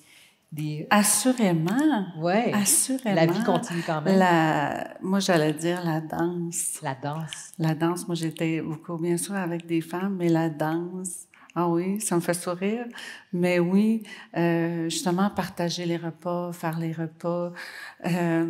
Des fois aussi des choses qui ne sont pas nécessairement culturellement acceptées si on est à l'extérieur, donc dans les maisons, avec des femmes. Bon, ben là, Roxane, pendant que tu es là, je vais fumer, je vais prendre l'arguilé. Alors que, tu sais, s'ils sont à l'extérieur de la maison, ils ne vont pas nécessairement le faire. Donc, ce type de choses-là, oui. Puis c'est ça, hein, ça revient aussi, tu sais, tantôt je disais, au-delà d'une personne réfugiée, tu sais, je veux dire, c'est ça, j'aime danser, j'aime chanter, tu sais, combien de fois j'ai été invitée à aller à des mariages, tout ça. La vie continue. Alors, tu sais, il y a ça aussi, là, mais non, les femmes ne me parlent pas nécessairement, plusieurs femmes n'ont pas parlé de traitement. Ce qui m'a toujours fascinée, mais vous me direz, c'est les enfants, la capacité des enfants de jouer avec un ballon, peu importe où ils sont, peu importe l'horreur autour d'eux. Moi, ça m'a toujours vraiment frappée. Vous l'avez observé, ça? Oui, quand il n'y a pas de possibilité de jouer au ballon. Ça, moi, je nous amène ailleurs, là, parce que c'est sûr qu'exemple, dans plusieurs camps de réfugiés aussi, hein, bon, là, je parle de ceux que moi j'ai vus, mais on est de plus en plus, quand on est dans la tente, puis quand on continue à vivre dans des camps de réfugiés, c'est des petites ruelles. Donc, tu sais, je veux dire, les enfants jouent avec à peu près rien. Tu sais, c'est des roches, c'est ci, c'est ça. Mais ils jouent quand même? Mais oui, mais encore, il y a toutes sortes c'est dépendant aussi des relations avec la communauté. Des fois, on va dire, ben, on n'enverra pas les enfants parce que là, après ça, les enfants, on va les accuser de faire ceci, cela. Donc, encore une fois, je pense que ça dépend si on est au début de l'exil, si on est dans une situation qui se prolonge, etc. Donc, ça dépend. Je montre peut-être un aspect sombre, j'insiste peut-être sur des choses, mais en tout cas, il y a aussi de la danse à travers tout ça, et des ballons, et etc. Mais oui. Ça répond à votre question. Ouais, merci. Merci beaucoup. Merci. Madame? Bonsoir. En fait, j'avais une question au niveau du poids de la guerre pour les gens qui sont ici, mais qui ne sont pas nécessairement, je pense, aux communautés canadiennes d'origine ukrainienne qui voient la guerre d'ici. Moi, j'habite à côté du centre communautaire ukrainien et toutes les semaines, il y a des rassemblements pour lever des fonds. Mais je pense aussi aux communautés haïtiennes ici.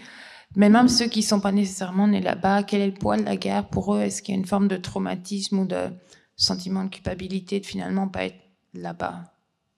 Merci. Permettez? Écoutez, maintenant, on sait depuis une dizaine d'années, avant, on pensait que pour être traumatisé, il fallait être une victime directe d'un événement. On se rend compte qu'il y a plusieurs types de façons maintenant d'exposition pour développer un stress post-traumatique. On peut être la victime directe, on peut être témoin, on peut, nous, rentrer je ne veux pas être dramatique, mais on peut être témoin d'un accident de la route qui peut, chez nous, créer un stress post-traumatique. Mais on sait que si on apprend qu'un de nos proches, même si on n'était pas là, même si ça fait 1 semaine, 1 an, a vécu un événement traumatique, ça peut être suffisant pour nous traumatiser. Puis, vous parlez de votre travail de journaliste, mais on sait qu'une autre forme d'exposition, c'est le fait que dans notre travail, on est exposé à répétition à des histoires avec du matériel traumatique, donc des histoires de traumatisme.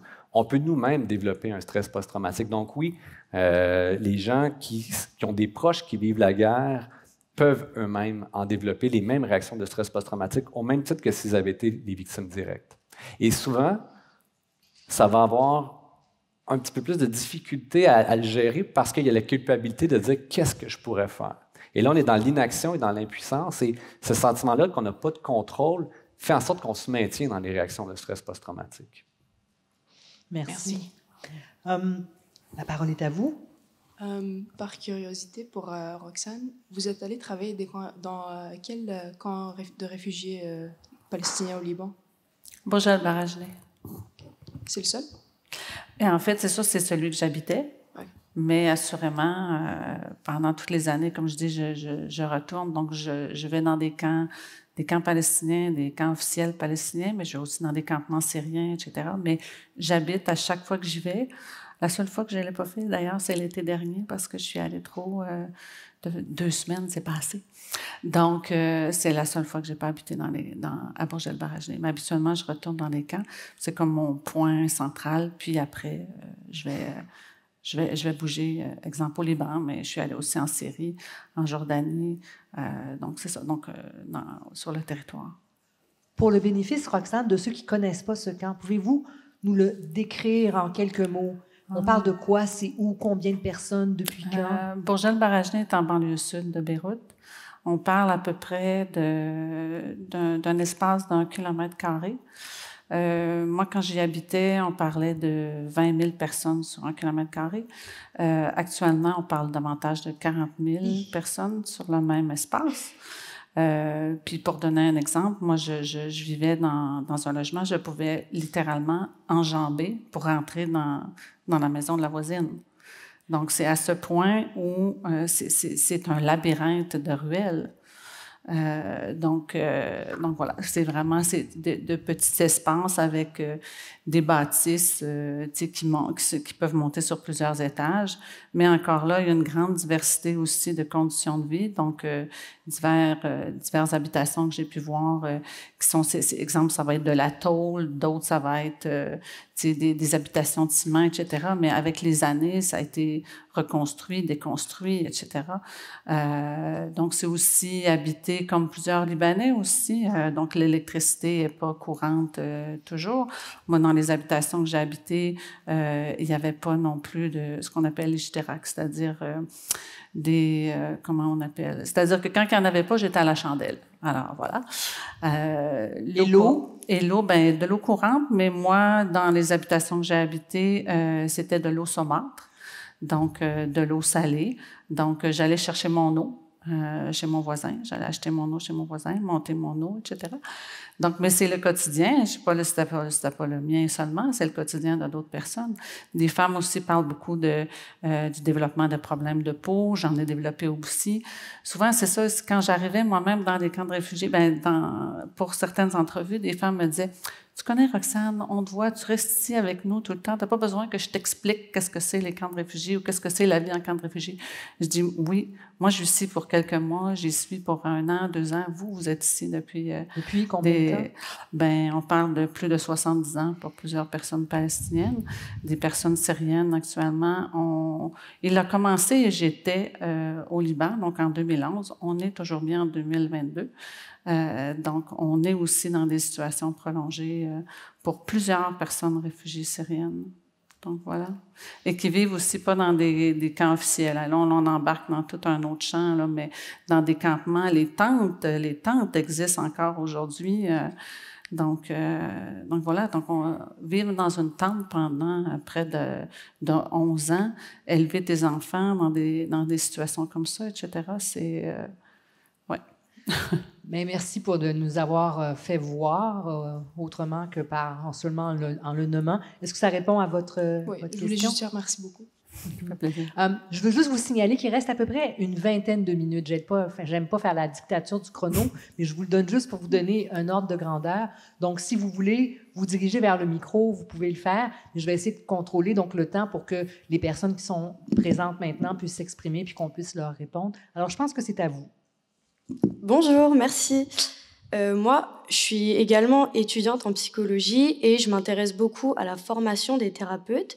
Et en fait, ma question, je pense que ça va être plus pour vous, Steve, c'est quelle place vous donneriez à la supervision et à la formation continue, justement pour prévenir le trauma vicariant ou et ou d'ailleurs la fatigue de compassion. C'est exactement le sujet de ma thèse, mais ça tombe bien. On dirait que je vous avais payé pour la question. Vous savez, le trauma, c'est en psychologie, je vous dirais, c'est une spécialité. Donc, déjà, les psychothérapeutes qui vont être formés à avoir des bonnes pratiques en trauma sont rares. Donc, pour eux, avoir de la supervision, c'est difficile. Mais le trauma, ce n'est pas que le travail des psychologues, hein. C'est aussi les psychoéducateurs, les criminologues, les travailleurs sociaux, les infirmières, les IPS. Et pour le moment, on n'est pas encore, je vous dirais, là, au Québec, dans un système qui tient compte des traumatismes. Donc, autant de par l'exposition vicariante du travail. Donc, c'est sûr qu'on doit de plus en plus prendre en compte la notion de la santé mentale des intervenants, parce que si moi-même je suis en traumatisme, je vais avoir beaucoup de difficultés à être ouvert et à accueillir et à aider la personne. Mais ça, c'est pas juste quand on est dans le bureau de la psychothérapeute, c'est quand aussi on intervient avec les jeunes en difficulté, quand on intervient avec les personnes âgées. Donc oui, c'est une place qui devrait être encore plus exploitée et qui devrait, et moi je milite beaucoup pour ça, qui devrait être prise en compte dès les formations au baccalauréat ou justement au doctorat, qu'on conscientise qu'on a décidé de faire un travail qui risque d'avoir un impact nous-mêmes sur notre santé psychologique, puis qu'on doit avoir un plan de self-care, un plan de soins personnels, d'auto-soins, pour être capable de faire ce travail-là. Souvent, on me pose la question, mais c'est quoi la pratique quand quelqu'un va réciter à répétition son trauma? Bien, une des pratiques, c'est d'essayer de pas de... Tu sais, on écoute des récits et on essaie de se faire des images. Mais moi, en tant que thérapeute, je ne devrais pas me faire d'images. Je devrais écouter les faits, écouter les émotions pour pouvoir travailler la personne. Parce que là, si je me fais des images, là, moi-même, je me crée un scénario et là, moi-même, je peux amener à développer certaines craintes, certains traumatismes. Donc oui, je crois qu'il y a beaucoup de formations qui doivent être faites pour accompagner les gens qui ont vécu des traumas, mais aussi, on devrait prendre le temps de sensibiliser les thérapeutes à prendre soin d'eux, surtout quand on a besoin d'eux en ce moment. Donc, je pense que c'est un courant qui est de plus en plus en ébullition, autant en recherche qu'en formation, mais selon moi, ce n'est pas encore assez abordé. Ça répond à votre question? Oui, merci beaucoup. Merci. La parole est à vous. Bonjour, alors moi je suis étudiante en relations internationales et du coup j'ai une question qui s'adresserait peut-être plus à Madame Caron par rapport à son travail au Kazakhstan. Et du coup j'aimerais savoir quel est votre avis en fait sur l'importance de l'ère soviétique et de son effondrement sur les populations d'Asie centrale et notamment kazakh, ainsi que leur importance dans la construction étatique en fait de ces nouveaux États. C'est dans vos cordes? Et ça fait très longtemps, hein? Ça fait quand même, je le disais tout à l'heure, au Kazakhstan, j'aurais de la misère à répondre à ta question parce que ça fait quand même 20 ans que je n'y ai pas mis les pieds. Donc, ça serait vraiment difficile pour moi. Peut-être que Laura Julie pourrait peut-être plus te répondre que moi sur cette question. Là-dessus? J'ai manqué la fin de la question. Du coup, l'importance des traumatismes en fait, de l'ère soviétique et de l'effondrement sur les populations kazakhes et aussi sur la construction étatique en fait, qui s'est produite après. Ouais. En Asie centrale. J'ai pas l'impression que, en tout cas, c'est au Kazakhstan. J'ai fait un grand tour de l'URSS pendant 1 an pour le 10e anniversaire de la chute de l'URSS. Donc, j'avais passé 1 mois par pays d'Asie centrale, dans le Caucase. 4 mois en Russie, Ukraine et Bélarus. 2001-2002. C'est exactement. Ouais. Et le traumatisme, il se voyait partout à l'époque, mais ce qui était étrange, en fait, c'est que la plupart des gens étaient, surtout en Asie centrale, s'ennuyaient de l'Union soviétique. Parce qu'ils vivaient plus le traumatisme post-soviétique, d'avoir perdu la stabilité dans leur vie. Et ça, c'était quelque chose que, en tout cas, comme journaliste occidental, hein, on met les droits de l'homme, le droit de parler en haut là, de la liste, ça, c'est donc important. Mais eux, ils me disaient, oui, mais si je crève de faim, je vais parler à qui, à quoi, puis je vais demander quoi. Et donc, il y avait, moi, je pense que le traumatisme que j'ai vu, surtout en Asie centrale, il était vraiment plus post-soviétique, de tout à coup voir les anciennes élites communistes qui s'étaient transformées en nouveaux dictateurs.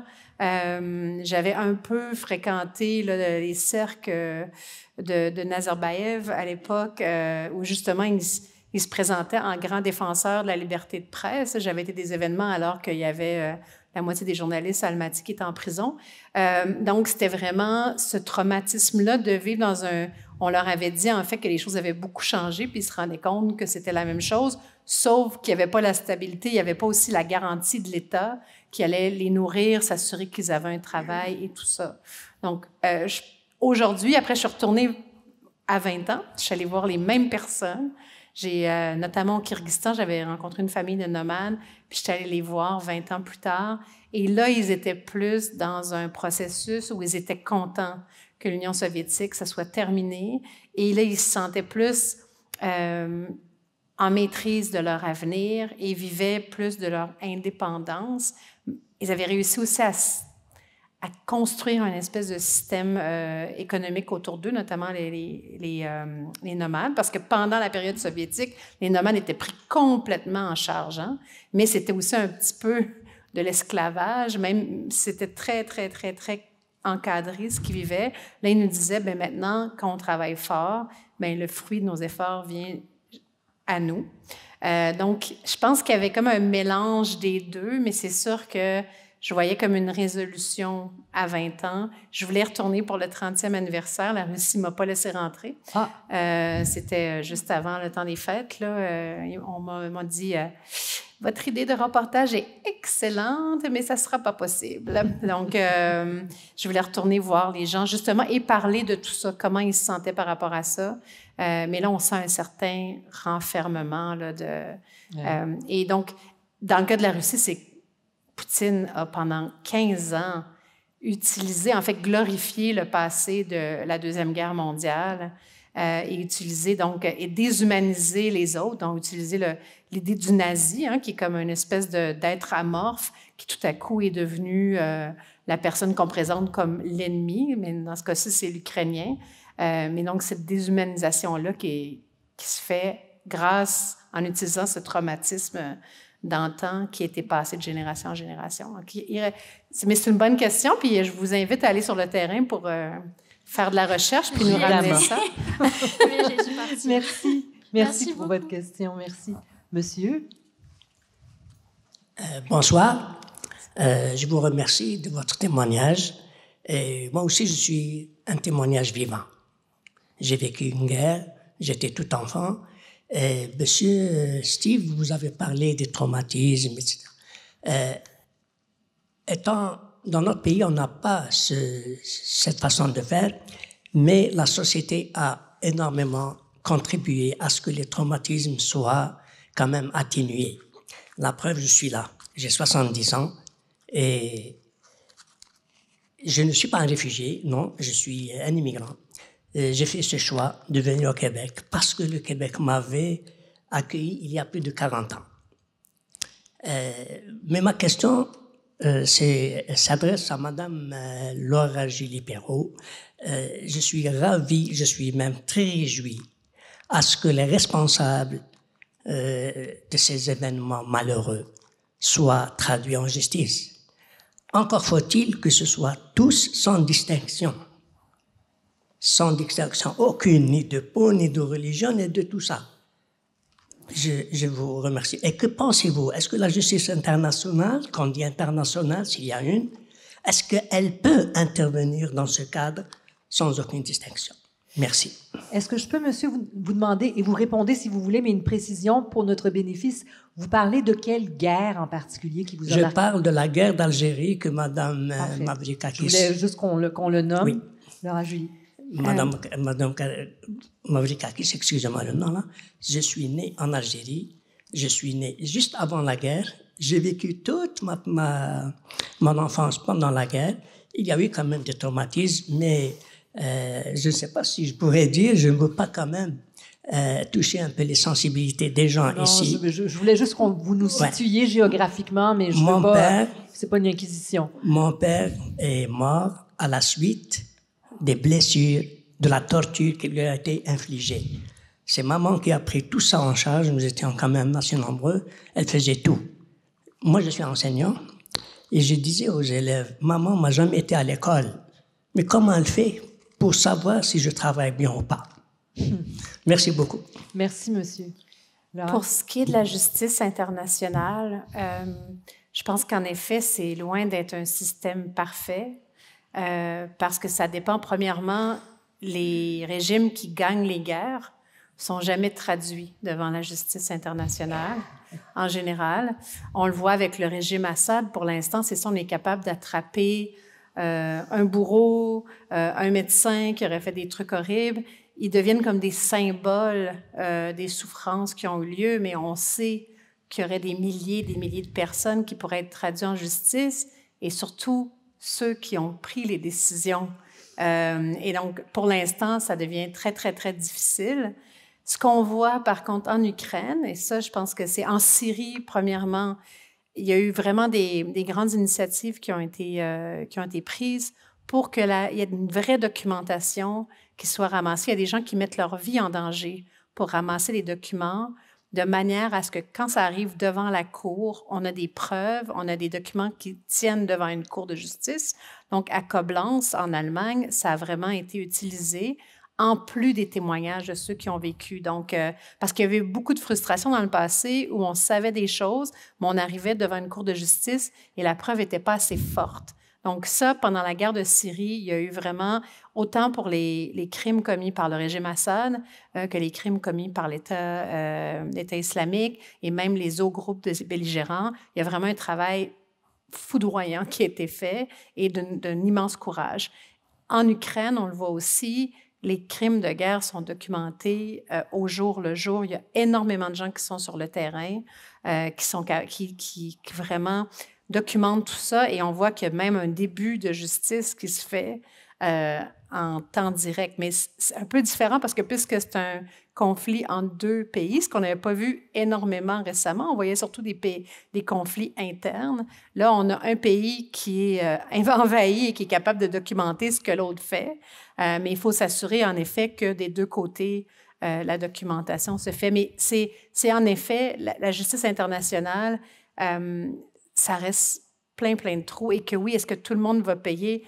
Ça, on le sait déjà, on a vu avec Nuremberg ce qui s'est passé après la Deuxième Guerre mondiale. C'est loin d'être tout le monde qui a payé pour les crimes du régime nazi. Donc, on espère juste que ça va s'améliorer et que des pays comme le Canada pourraient y contribuer en étant plus actifs. Le Canada, il y a beaucoup d'avocats qui vont soutenir les victimes qui viennent du Canada. Oui, mais il y a on pourrait faire beaucoup de procès en utilisant notre compétence universelle, et on le fait très peu pour l'instant.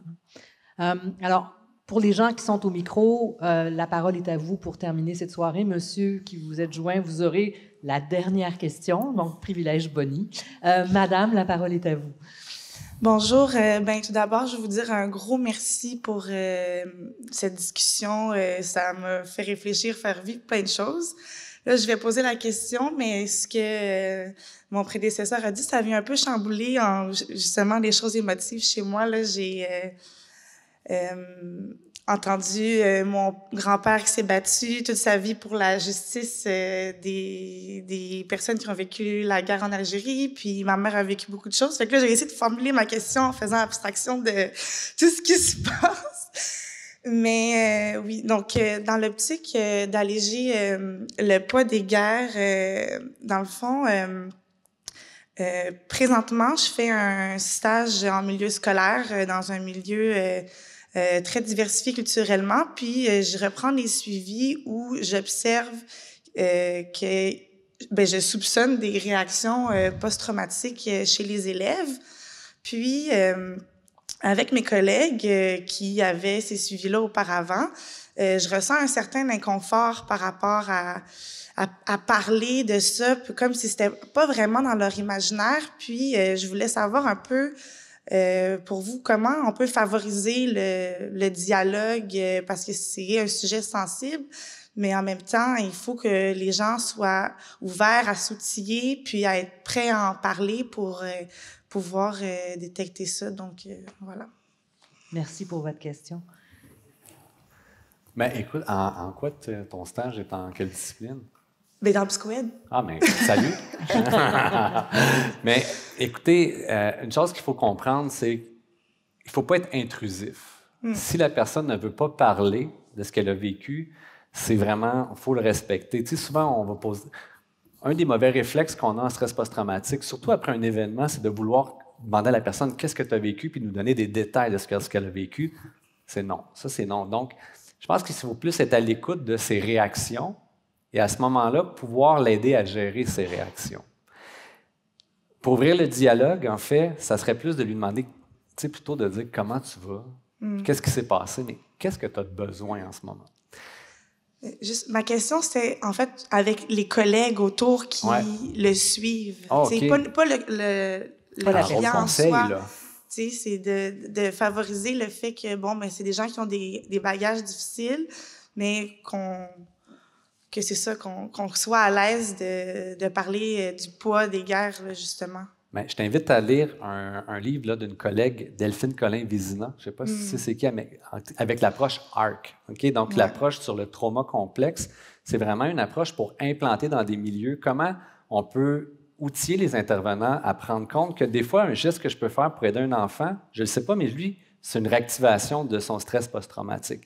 Donc déjà, je pense que par l'éducation psychologique de c'est quoi un événement traumatique, c'est quoi les réactions, puis comment des fois nos comportements peuvent, sans qu'on sache, induire un déclencheur, je pense que c'est un début là, en rôle conseil avec les enseignants et les autres collègues avec qui tu travailles pour ce jeune-là, c'est de les conscientiser que ben, ce jeune-là a vécu l'adversité, puis des fois, par nos comportements, on le ramène dans ce qu'il a vécu. Donc, pour lui, ça va être difficile de voir la différence entre ce qu'il a vécu, par exemple, comme abus dans son milieu familial ou à l'école. Donc, commencer par les éduquer, les sensibiliser à cette notion-là, je pense que c'est un premier pas. Ça répond-tu? Oui. Okay. Merci. Votre question, madame, s'il vous plaît? Bonjour. Bonjour. Merci d'être là pour répondre à nos questions. Je vais partager un peu de mes expériences personnelles. Depuis le début de la guerre, et puis je vois beaucoup d'informations, beaucoup de nouvelles, et puis ça m'a vraiment bouleversée. Et ça a influencé mon étude aussi. C'est pour ça que mon étude a traîné plus longtemps. Je suis une étudiante en maîtrise de la linguistique. Et quand je vois les informations, j'ai envie de parler, partager auprès de ma famille et puis mes amis en Chine. Mais sauf que eux, ils sont déjà manipulés par la propagande. Quand j'essaie de communiquer avec eux, je reçois que des disputes. Et puis, j'ai perdu des amis à force de discuter de ça. Et puis, ma famille ne veut plus qu'on discute ce sujet. Je me sens impuissante. Et puis, c'est vraiment frustrante. Et je me demande, est-ce que, premièrement, vous catégorisez cette expérience comme un traumatisme ou pas? Deuxièmement, et puis est-ce que vous avez des solutions, des conseils à me faire parvenir? Merci.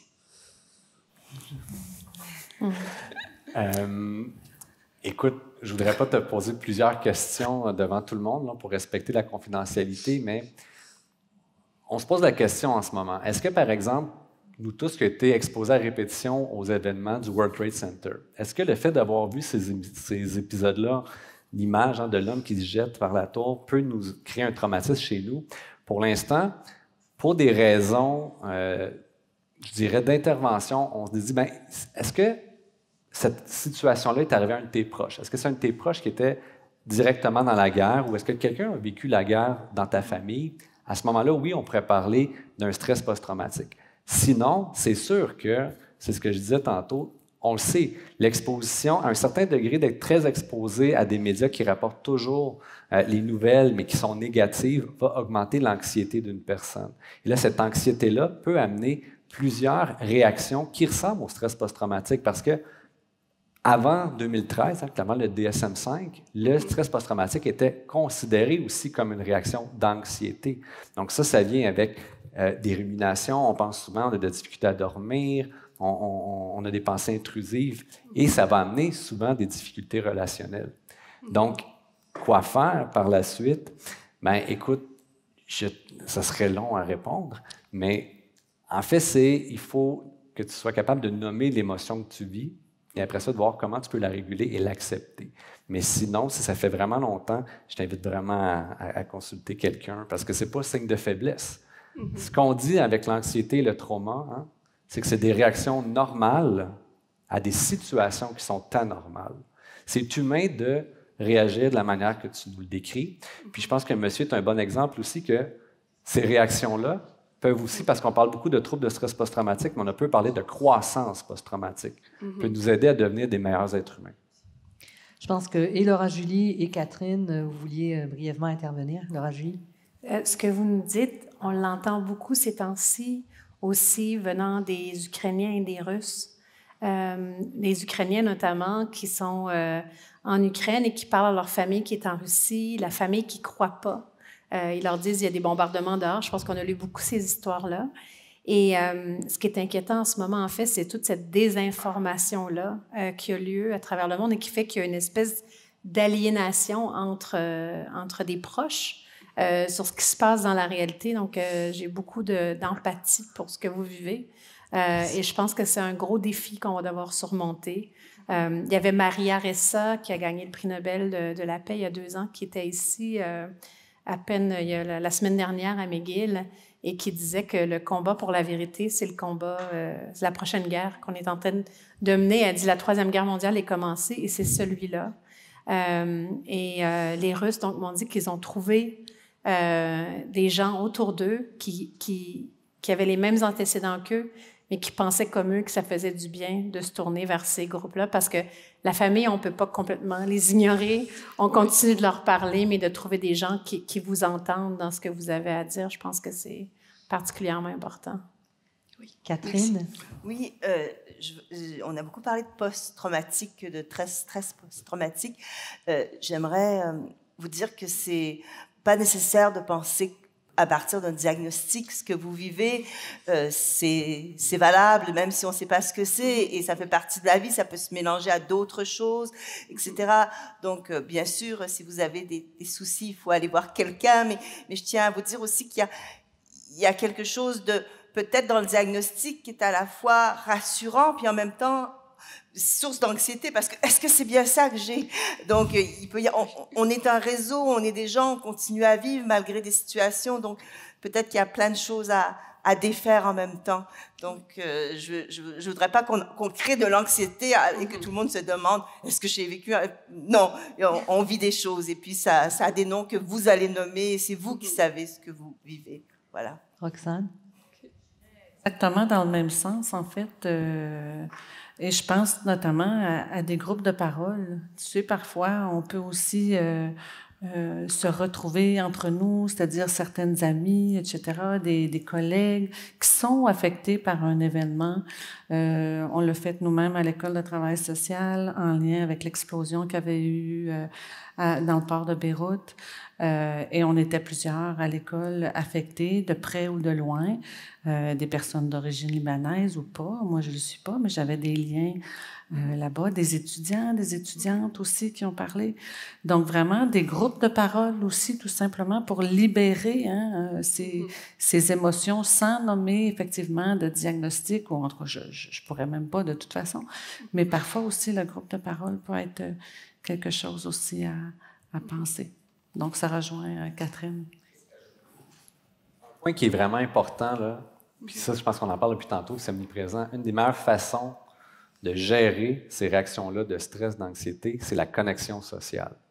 Donc, si on perd une connexion sociale, c'est important d'en développer d'autres. Puis la connexion sociale, ça ne veut pas juste dire aller pleurer sur l'épaule de quelqu'un d'autre. C'est juste d'être avec d'autres personnes, faire une activité. Tu parlais de danse tantôt, d'un souper. C'est d'être connecté à d'autres personnes. Ça facilite l'adaptation et à gérer ses réactions. Ouais. Parce qu'on est des êtres sociaux. Exactement. Bien, merci beaucoup. Merci beaucoup pour votre témoignage. Merci. Et monsieur, je vous l'avais promis, c'est vous la dernière question. Bien gentil, je vais faire ça rapidement. Là. Dernière question. Non.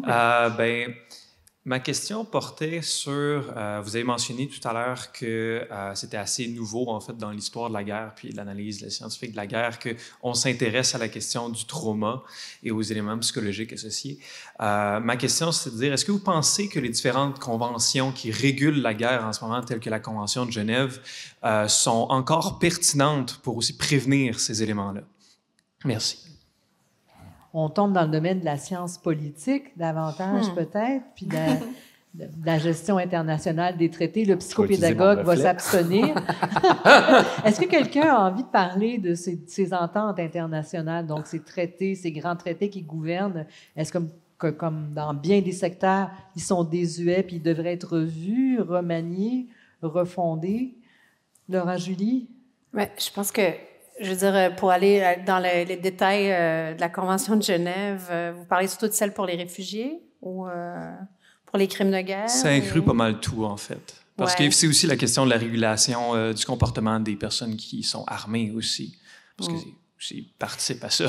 Puis c'est vrai qu'il y a eu quand même une évolution là-dedans. Il y a eu tout le travail qui a été fait là, sur la résolution 1325, si je ne me trompe pas, sur femmes et paix et sécurité, là, où il y a eu tout un travail qui a été fait aussi sur la question du traumatisme, parce que longtemps, on a beaucoup regardé les combattants, puis on oubliait ce que les civils vivaient. Donc ça a changé. Au-delà de ces traités-là, moi, je pense il se développe tellement de choses en ce moment, justement, sur le terrain, dans les groupes communautaires. On voit aussi, quand on va couvrir une guerre, on voit toute la résilience, tous les liens qui sont créés sur le terrain pour aider les gens, justement, à aller au-delà de ce qui se passe. Je parlais notamment avec des jeunes qui ont vécu à Sarajevo, où Sarajevo, après la guerre, est devenue une ville d'une créativité absolument extraordinaire. Donc, souvent, c'est ça, on voit qu'au-delà des grands traités internationaux, c'est sur le terrain que les choses se font et non pas aux Nations unies. Mais bien sûr, je pense que tous ces traités-là doivent évoluer. On a vu notamment aussi que la définition de ce que c'est être un réfugié a changé avec les années.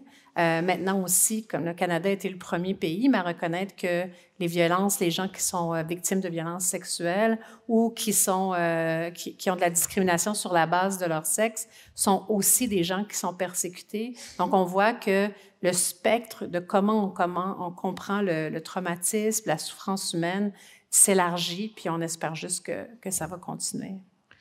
Moi, je me permettrais peut-être d'ajouter quelque chose. Bien sûr, je vais parler de la situation spécifique des personnes réfugiées, mais souvent, ce que j'observe, c'est que le système international les voit comme des sujets d'aide humanitaire. Hein? On est là pour les aider. Mais on oublie que ce sont aussi des sujets de droit aussi dans notre régime international aussi des réfugiés. Ça vient aussi avec des solutions. Hein, la question du retour, comment on m'en a parlé aussi, la question du retour, la réinstallation dans le pays d'accueil, la question de la réinstallation. C'est seulement 4% des personnes réfugiées dans le monde qui ont accès à la réinstallation. C'est complètement ridicule. Donc, si on parle de notre système international de refuge, on a de sérieuses questions. Et moi, c'est ça, c'est de ramener toujours cette question de droit qui est essentielle et une des valeurs en travail social. Mais quand je regarde dans mon champ, je trouve... excusez-moi, moi aussi, je vais utiliser des mots, ça m'enrage. Je viens bleu marin. Donc, voilà. Pourquoi, d'ailleurs, je pense qu'une des raisons aussi, je pense qui me permet de continuer, c'est de m'engager. Ces femmes-là, la plupart des femmes, tellement de femmes m'ont dit « Roxane, j'accepte de te parler parce que toi, tu vas repartir. Toi, tu vas repartir avec cette histoire-là puis tu vas la partager. » Fait que c'est une des raisons pourquoi je suis ici ce soir. Voilà. Bien, merci. J'espère que ça répond à votre question. Merci. Oui, tout va bien. Merci. Écoutez, merci à tous les quatre. Puis avant de vous laisser partir, parce qu'on s'est beaucoup parlé, on a dit beaucoup de choses ce soir, mais il y a peut-être des choses dont on n'a pas parlé, puis que vous jugez en peut-être 1-2 minutes, là, pour pas qu'on passe la soirée ici, mais des petites choses que vous avez en tête ou un grand message que vous aimeriez que les gens aient en tête quand ils vont se rappeler de vous durant cette soirée-là. Laura Julie. Et moi, c'est plate, c'est une question. OK. Go.